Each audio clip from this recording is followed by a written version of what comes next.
আজ পুরো দোকান থেকে কিনে আনা ফ্রুটি অথবা মাজা তৈরি করে দেখাবো।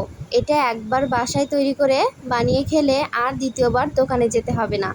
এটা খেতে কিন্তু একদম হুবহু দোকানে কিনে থাকার মতন টেস্টি। প্রথমে আমি দুটো কাঁচা আম নিয়েছি আর কিছু পাকা আম নিয়েছি। দুটো কাঁচা আম আর 3টে পাকা আম নিয়েছি।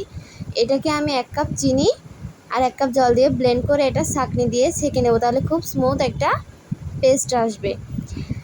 এখানে আমি আমটা ফ্রিজে রেখে দিয়েছিলাম। যখন অনেক আম হয়েছিল তখন আমি কেটে ফ্রিজে রেখে দিই। আপনারা চাইলে এভাবে করে সংরক্ষণ করে রেখে দিতে পারেন। এবার ওটাকে আমি একটা পাত্রে 5 থেকে 10 মিনিট জাল করে নেব, তাহলে অনেক দিন পর্যন্ত এটা রেখে সংরক্ষণ করে খেতে পারবেন। এবার আমি একটা গ্লাসে কিছু বরফ আর এই পিউরিটা দিয়ে দেব।